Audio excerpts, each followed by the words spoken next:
What's up, keepers, and welcome back to ARS Goalkeeping. I'm Alberto, the goalkeeper coach and glove guru, and today we're looking at the full infield review and breakdown of the newest football to hit the pro scene, the Nike True Flight ball, being used right now in the English Premier League.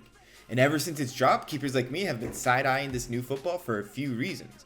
We are still scarred from the Jabulani and its wild movement from 2014, and this new technology has everyone turning their heads right when they see the True Flight. And honestly, you gotta give it to Nike on the aesthetic. It's a gorgeous pearl white football that would be considered retro in its color choice, but a closer look shows that the body is lined with ridges, looking almost Nerf-like. Now, this isn't just an aesthetic choice. The ridges supposedly help stop the True Flight from knuckling or wobbling in the air, giving it the straightest flight path when shot. And that is a pretty big claim, one that I think lots of keepers welcome, but like me still need some more confirmation than a new golf ball like looking shell. So we went out and grabbed the True Flight and compared it to a few of our ARS footballs, starting with a few long balls, but first let's get to some more background data on our True Flight, which weighs a whopping 43.6 grams on my scale, a full gram heavier than our ARS football that comes in at a 42.6. And from the initial long balls, I can definitely feel the weight difference and felt like I had to whack it just a little lower and harder than the light ARS football. But I don't think that was the only reason for the difference on the actual strike. Overall, both flight paths went exactly where they were aimed at, and it had the backspin that I wanted. And while the ball does have some light padding, the ridges aren't as pronounced as they seem, and it still handles very much like a football. Even though it looks a little weird, the ridges haven't made a monstrous impact, even when rolling across the ground. So at first, I thought a lot of the True Flight's mystery could be explained away by that extra gram of weight, and that more weight means a better flight path. So I grabbed my heaviest ARS football, coming in at a whopping 53.1 grams. Now this is important for a few reasons. One, this heavy football knuckles and slides like a demon. And two, so we can define what a knuckle is, because sometimes shots can be mislabeled and misunderstood. So let's look at this shot, where the flight path literally slides in and out of a straight line, not conforming to the spin of the ball. These shots are much harder to read and catch, and more often than not leave keepers rooted to the ground in awe of the dancing movement. Now let's compare these knuckling movements to the flight path of our 43.6 gram Nike True Flight shot. And you can see something interesting. Yes, this is a very honest football, and the shots are almost all direct straight lines with no dancing or swerving movements straight into my hands. Compare that to a shot from one of the ARS balls, and you can see already with a good hit, Ray makes the ball knuckle. And for the past few months of use, it really does seem like Nike has unlocked a true feat of engineering. The knuckle shot is not as prevalent with these footballs, and keepers around the world will rejoice.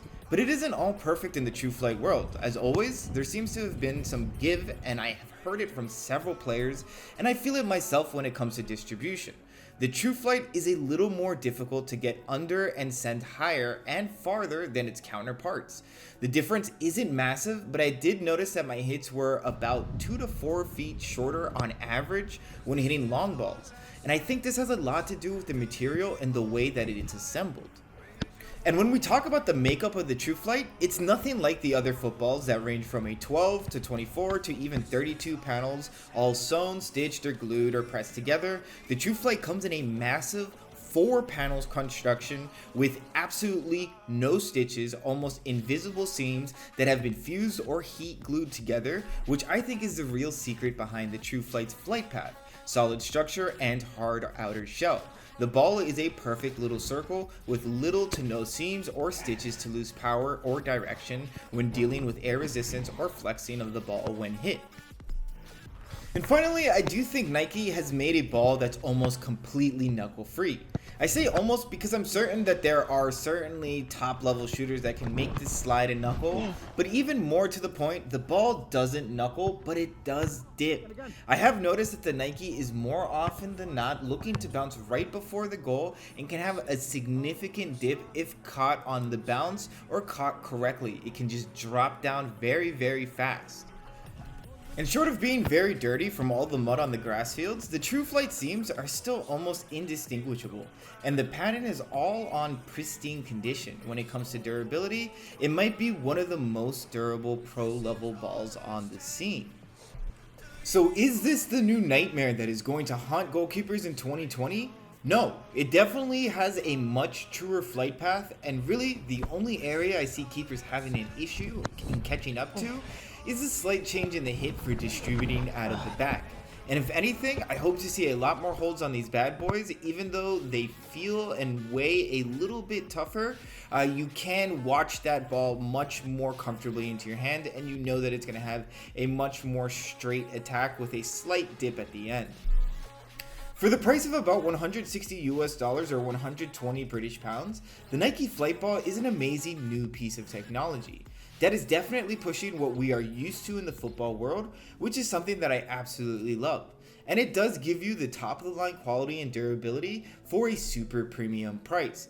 But that is a very steep price, and unless you can get several of these footballs to have your whole team getting used to it, I wouldn't recommend these to just an individual trainer. But overall, I think Nike has taken a great step forward in football innovation, and I can't wait to see more. So that's it for our video review and breakdown of the Nike Flight Ball. I hope you enjoyed the video, and if you did, please remember to smash that like button and subscribe down below if you haven't already. Plus, leave me a comment to let me know if you agree or disagree with the Flight Ball review. Remember to check in at ARS Goalkeeping on Instagram and to join our Discord server, the largest keeper community online, and to check back soon for the next video review. Thank you guys so much, and I'll see you guys again very soon.